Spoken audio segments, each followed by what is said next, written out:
Hello students, आज हम BEd first year का first paper childhood and growing up, जिसकी क्या है हमारी फर्स्ट यूनिट कंप्लीट हो चुकी है।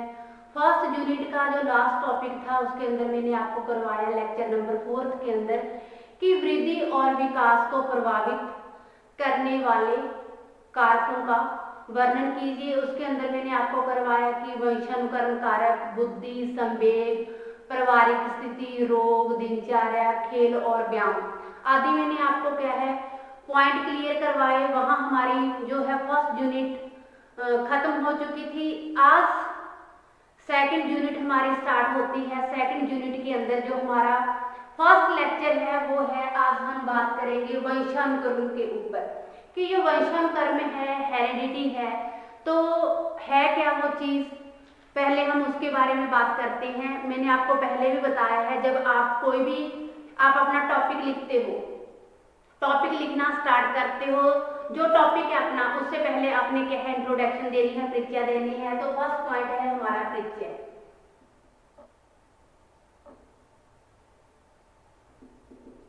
परिचय, इंट्रोडक्शन जिसे हम बोलते हैं वो क्या है, हम हेरिडिटी से संबंधित देंगे, वंशानुक्रम से संबंधित देंगे कि मानव विकास के जो मानव का विकास है उसके अध्ययन से स्पष्ट हुआ है कि मानव के विकास में वंशानुक्रम तथा वातावरण की क्या है महान भूमिका है, जिसे बोल सकते हो जहाँ अहम भूमिका है।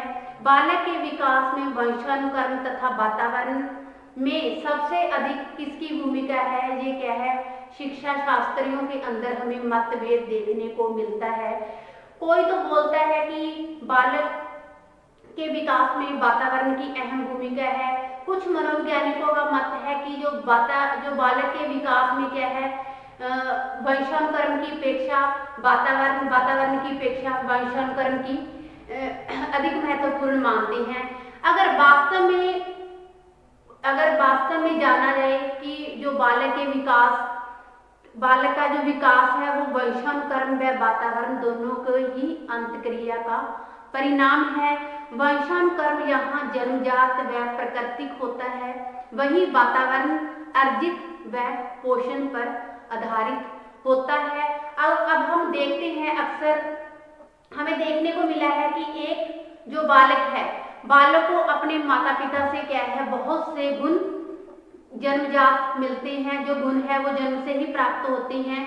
प्राय जो देखने में आता है कि जो गोरे माता पिता की संतान हमें गोरी देखने को मिलती है, बुद्धिमान वाले माता पिता की संतान हमें बुद्धिमान देखने को मिलती है, जो मंद बुद्धि के माता पिता है उनकी संतान हमें मंद बुद्धि की देखने को मिलती है। तो ये क्या है, ये वंशानुक्रम का ही क्या है प्रभाव है। वंशानुक्रम इसका सबका कारण क्या है, वंशानुक्रम ही है। दूसरा पॉइंट हमारा इसके अंदर आता है वंशानुक्रम का अर्थ। हम बात करेंगे वंशानुक्रम का अर्थ। परिचय हमने क्लियर किया वंशानुक्रम से रिगार्डिंग। अब हम बात करते हैं कि वंशानुक्रम का अर्थ है क्या। जो अंग्रेजी भाषा के शब्द हेरिडिटी की उत्पत्ति लैटिन भाषा के शब्द से हुई है, जिसका अभिप्राय है कि जो क्या है समस्त गुणों से है, जो बालक को अपने पूर्वजों से एक विरासत के रूप में मिलते हैं। तो इस प्रकार पूर्वजों द्वारा एक पीढ़ी से दूसरी पीढ़ी को क्या है गुणों का हस्तांतरित होना वंशानुक्रम कहलाता है। वंशानुक्रम व्यक्ति के जन्मजात गुणों का समाहार होता है। बालक में बहुत से शारीरिक एवं मानसिक लक्षण अपने माता पिता या पूर्वजों जैसे होते हैं। ये समान लक्षण वंशानुक्रम का ही परिणाम होते हैं। अतः वंशानुक्रम से अभिप्राय उस स्वाभाविक प्रक्रिया से है जिसके फलस्वरूप एक पीढ़ी से दूसरी पीढ़ी में क्या है बालक के शारीरिक व मानसिक गुण एक पीढ़ी से दूसरी पीढ़ी में क्या है हस्तांतरित होते हैं। विभिन्न विद्वानों ने वंशानुक्रम से संबंधित क्या है भिन्न भिन्न भाषाएं दी हैं। उन परिभाषाओं का हम वर्णन इस प्रकार करेंगे। पहले आपको मैंने वंशानुक्रम का अर्थ करवाया कि जो वंशानुक्रम है, वंशानुक्रम क्या है एक बालक को, एक व्यक्ति को अपने माता पिता से क्या है या अपने पूर्वजों से गुण विरासत के रूप में मिलती हैं। एक पीढ़ी से दूसरी पीढ़ी को क्या है, हस्तांतरित गुणों को ही हम वंशानुक्रम कहते हैं। बहुत से जो शारीरिक और मानसिक लक्षण हमने देखे हैं वो क्या है, एक बालक के अपने पेरेंट्स जैसे ही होते हैं। इन सब का कारण क्या है, वंशानुक्रम ही है इन सब का कारण। अब हम बात करते हैं परिभाषाएं की, कि जो परिभाषाएं दी हैं वो विभिन्न विद्वान हुए हैं उन्होंने अपने हिसाब से दी हैं। अब पॉइंट आता है अगला, परिभाषा।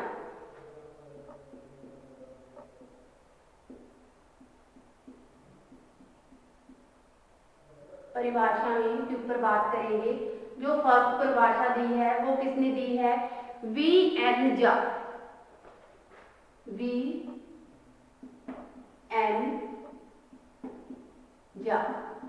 वी एन झा ने क्या कहा है, वंशानुक्रम से संबंधित जो क्या है परिभाषा दी है कि वंशानुक्रम व्यक्ति की जन्मजात विशेषताओं का पूर्ण योग है। ये किसने कहा है, वी एन झा ने कहा है कि वंशानुक्रम व्यक्ति की जन्मजात विशेषताओं का पूर्ण योग है। सेकंड डेफिनेशन आती है जेम्स ड्राइवर के अनुसार। सेकंड डेफिनेशन है वो किसके अनुसार है, जेम्स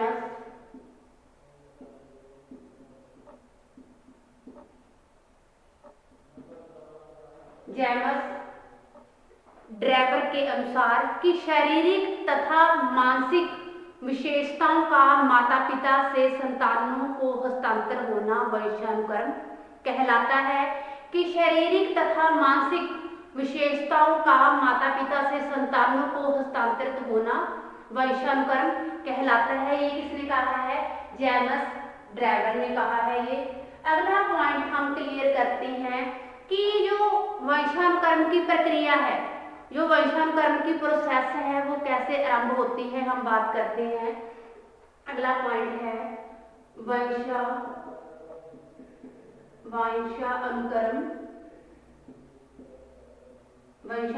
की प्रक्रिया, प्रोसेस ऑफ हेरिडिटी।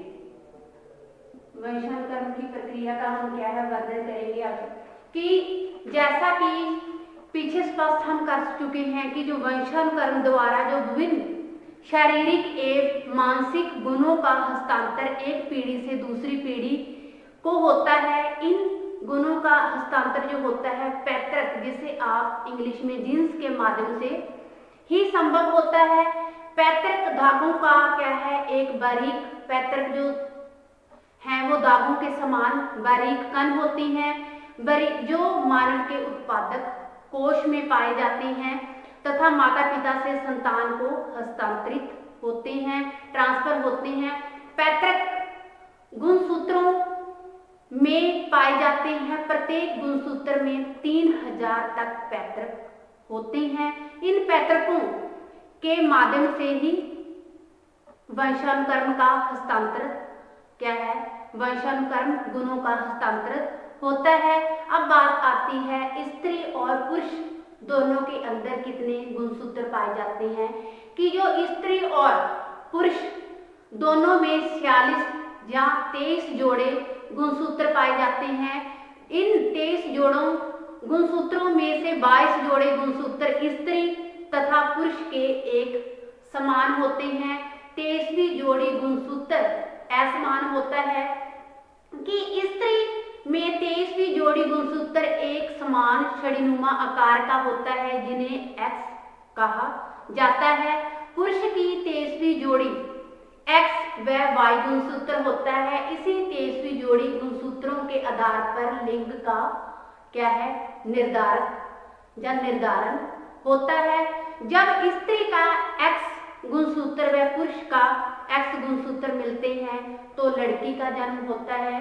जब इसके विपरीत, जब स्त्री एक्स गुणसूत्र से पुरुष का वाई गुणसूत्र के मिलने से क्या है, लड़के का जन्म होता है। इन गुणसूत्रों में पाए जाने वाला प्रत्येक पैतृक एक गुण या विशेषता का निर्धारण करता है। किसका निर्धारण करता है, एक गुण पैतृक या विशेषता का निर्धारण करता है। इसलिए इन पैतृकों को वंशानुक्रम निर्धारक कहते हैं, जो क्या है, शारीरिक एवं मानसिक रूप से बालक को एक पीढ़ी से दूसरी पीढ़ी में क्या है हस्तांतरित होते हैं, तो इस प्रक्रिया को वंशानुक्रम से संबंधित माना जाता है, जहाँ इस प्रक्रिया को भी वंशानुक्रम से संबंधित किया जाता है। अब हम बात करते हैं कि वंशानुक्रम की नियम एवं यांत्रिकता के बारे में।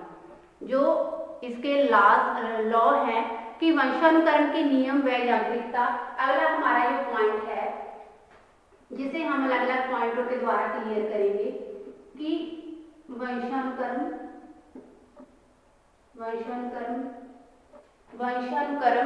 के नियम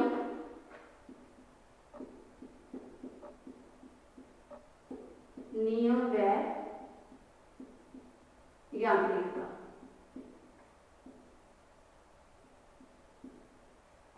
नियम व यांत्रिकता, जिसे हम अलग अलग पॉइंटों के द्वारा क्लियर करेंगे कि जो वंशानुक्रम की नियम व यांत्रिकता है, तो उसमें हम पहले थोड़ा सा एक्सप्लेन करते हैं कि वंशानुक्रम के संबंध में मनोवैज्ञानिकों व जीव वैज्ञानिकों ने अपने अनेक शोध कार्य किए हैं। इन शोध कार्यों के संबंध में मनोवैज्ञानिकों व जीव वैज्ञानिकों ने मेंडल के प्रयोग को उल्लेखनीय माना है। वंशानुक्रम के संबंध में जो भी शोध कार्य एवं प्रयोग किए जाते हैं, उनके आधार पर कुछ नियमों का प्रतिपादन किया गया है। उन नियमों का प्रतिपादन हम पॉइंट टू पॉइंट एक्सप्लेन करेंगे। आप चाहे तो पहले डायग्राम के द्वारा पॉइंट लिख के रख सकते हो। मैं आपको क्या है विदाउट डायग्राम के सीधे ही एक्सप्लेन करवाऊंगी, जिसमें मेरा फर्स्ट पॉइंट है समानता का नियम। फर्स्ट पॉइंट है इसके अंदर समानता का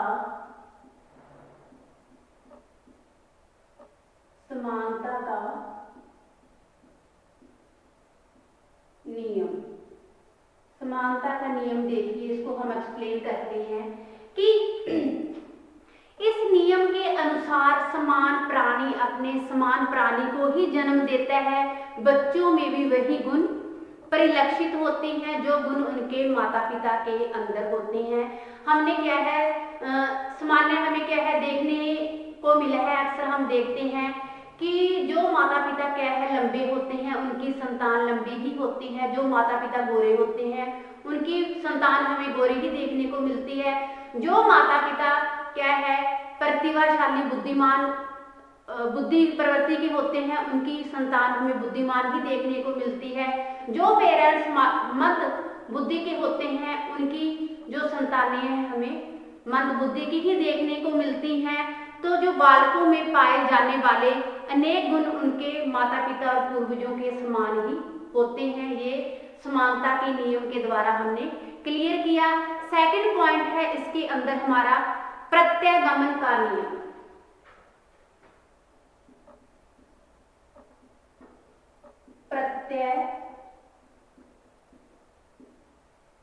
प्रत्यगमन का नियम।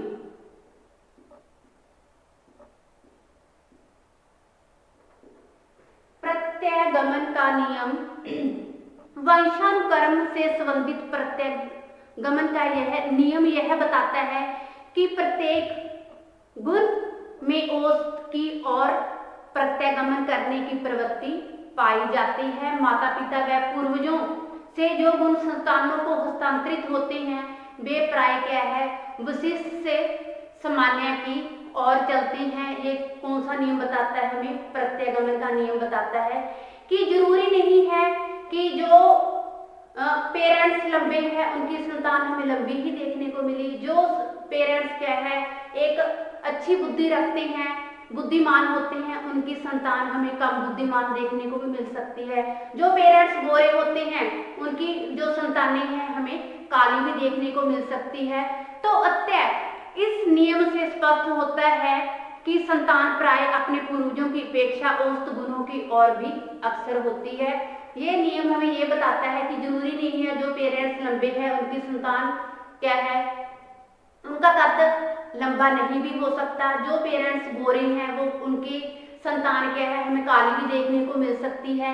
ये नियम हमें ये साबित करता है कि जो मैंने भी बताया है कि ये विशिष्ट से सरल की ओर चलता है।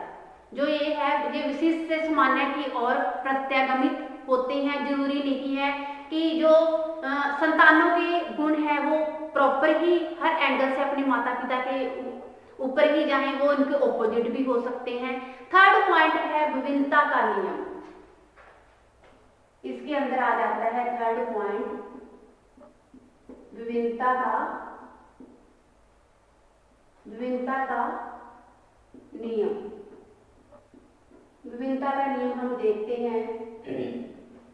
ये नियम हमें ये बताता है कि विभिन्नता का नियम वंशानुक्रम के समानता नियम के विपरीत माता पिता व उनके संतानों के गुणों के बारे में असमानता को दर्शाता है कि संतान अपने माता पिता के समान न होकर कुछ भिन्न भी हो सकती है। एक ही माता पिता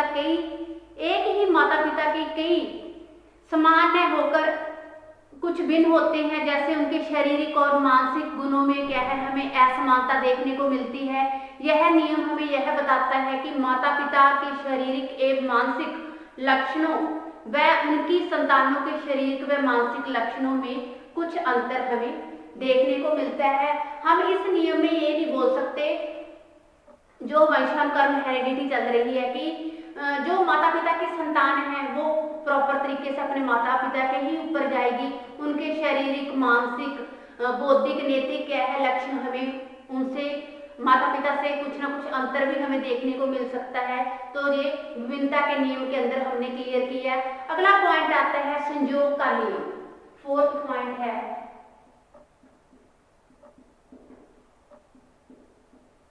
संयोग का नियम। संयोग के नियम के अंदर हम क्लियर करते हैं कि वंशानुक्रम का संयोग नियम हमें यह बताता है कि वंशानुक्रम के निर्धारण में संयोग का महत्वपूर्ण स्थान होता है, जिस कारण बहुत से गुण संयोग वंश हस्तांतरित होते हैं। इस कारण वंशानुक्रम को क्या है, कभी भी उसकी सत्य भविष्यवाणी नहीं की जा सकती। वंशानुक्रम संयोगवश बनने वाले गुणसूत्रों के समुच्चय पर निर्भर करता है। ये माता पिता के अंदर ये गुणसूत्रों की संख्या 1,68,00,000 की तरह संयुक्त हो सकते हैं। बालकों को हस्तांतरित होने वाले गुणों की प्रकृति इन गुणसूत्रों के संयोगवश समुच्चयों पर ही निर्भर करती है। अगला पॉइंट आता है कि चयनित लक्षणों का नियम।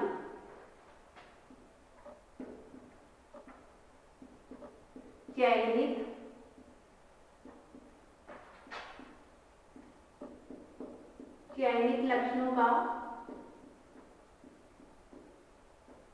नियम।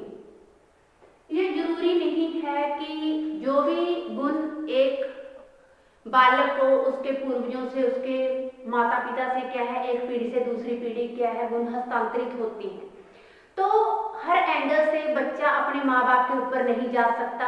कुछ ऐसे गुण हैं, कुछ तो गुण क्या है बच्चा जन्म से ही लेकर अपने माता पिता और पूर्वजों से लेकर पैदा होता है।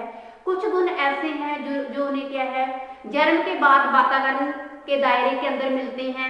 जैसे वो क्या है संतान है जो वो क्या है हस्तांतरित नहीं होते। आंखों का रंग, त्वचा का रंग, बालों का रंग, वंशानुक्रम बीमारियां आदि लक्षण एक पीढ़ी से दूसरी पीढ़ी वंशानुक्रम के रूप में प्राप्त हो जाते हैं, परंतु वे लक्षण जिन्हें व्यक्ति वातावरण से प्रतिक्रिया के दौरान प्राप्त करता है वे प्राय आने वाली पीढ़ी को ही हस्तांतरित नहीं होते।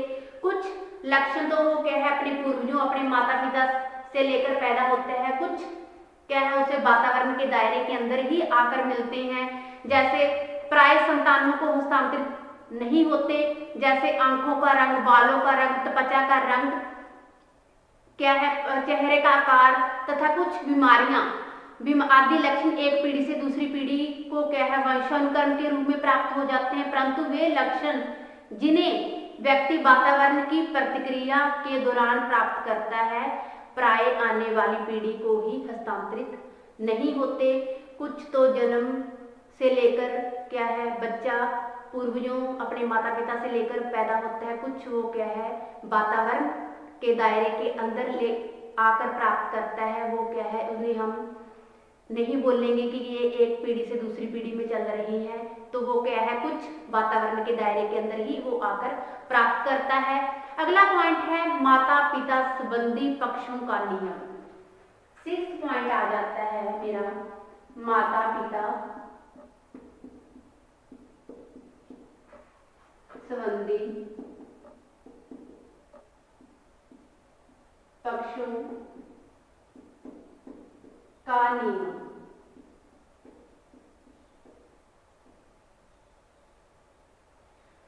कि माता पिता संबंधी पक्षों का नियम, हम बोलते हैं कि एक माता ने बालक को जन्म दिया है, तो वो गुण क्या है, अपने पूर्वजों और अपने पिता पिता के गुणों को विरासत के रूप में लेकर पैदा हुआ। ये जरूरी नहीं है कि एक बच्चा जिसने जन्म लिया है वो क्या है अपने पिता के ही ऊपर जाए, जहाँ अपने दादा दादी के ही ऊपर जाए, वो क्या है माता के ऊपर भी जा सकता है। जो माता पिता हैं, उनके बुजुर्ग हैं, वो उनके ऊपर भी जा सकता है। कहीं ना कहीं इन दोनों में अंतर हमें देखने को मिलता ही है कि बालक की माता व उसके पूर्वजों के द्वारा या पिता व उसके पूर्वजों के द्वारा प्राप्त गुणों मिले जुले रूप में भी निर्धारित होता है।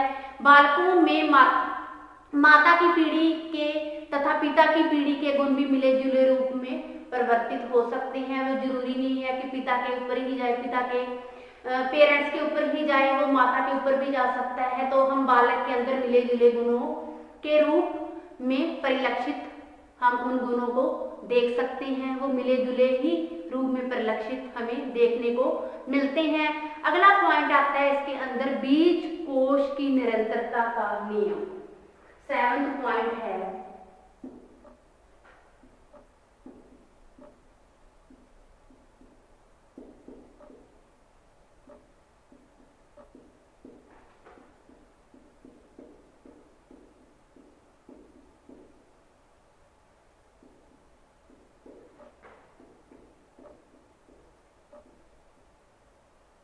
बीज कोश की निरंतरता का नियम।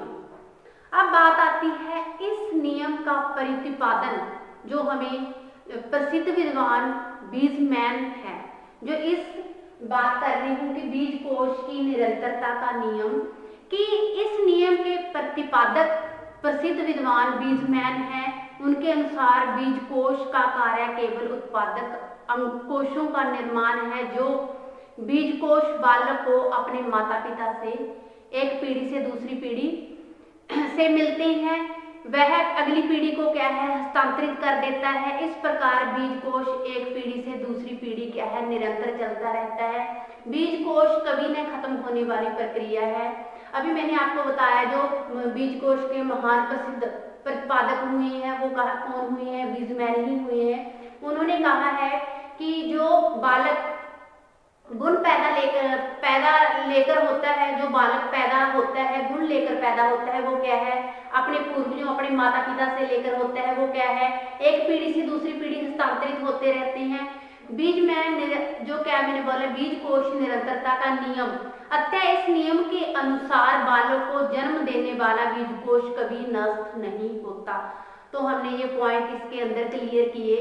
तो आज स्टूडेंट हमने सेकंड यूनिट का फर्स्ट टॉपिक क्लियर किया है कि वंशानुक्रम का अर्थ, परिभाषाएं, प्रक्रिया और वंशानुक्रम का के नियम व यांत्रिकता के ऊपर हमने डिस्कशन किया। पहले मैंने आपको बताया इंट्रोडक्शन कि जो बहुत से गुण एक पीढ़ी से दूसरी पीढ़ी में हस्तांतरित होते रहते हैं, जो एक बालक को अपने पूर्वजों से विरासत के रूप में मिलते हैं। तो शारीरिक और मानसिक लक्षण हम देख सकते हैं, जो क्या है बहुत मात्रा के अंदर हमें बच्चे के अंदर माता पिता के समान ही देखने को मिलते हैं। तो ये सब का कारण क्या है, वंशानुक्रम ही है। वंशानुक्रम का अर्थ क्लियर करवाया, फिर मैंने वंशानुक्रम की दो परिभाषाएं क्लियर करवाई, वी एन झा के अनुसार और जेम्स ड्रेवर के अनुसार। वंशानुक्रम की प्रक्रिया के बारे में बताया, फिर वंशानुक्रम के नियम व यांत्रिकता के बारे में बताया। उसके मैंने आपको अलग अलग पॉइंट क्लियर करवाए। पहला है समानता का नियम, दूसरा करवाया था कि प्रत्यागमन का नियम, तीसरा था संयोग का नियम, तीसरा हमारा विभिन्नता का नियम, चौथा था संयोग का नियम, फिफ्थ आया चयनित लक्षणों का नियम। 6th पॉइंट मैंने करवाया माता पिता संबंधी पक्षों का नियम। 7th पॉइंट था कि बीज कोश की निरंतरता का नियम। तो स्टूडेंट आज हमने ये क्या है अपना टॉपिक पूरा क्लियर किया कि वंशानुक्रम का अर्थ, परिभाषाएं, वंशानुक्रम की प्रक्रिया और वंशानुक्रम के नियम व यांत्रिकता के बारे में मैंने आपको बताया। तो स्टूडेंट ये टॉपिक हमारा यही खत्म होता है। Thanks student.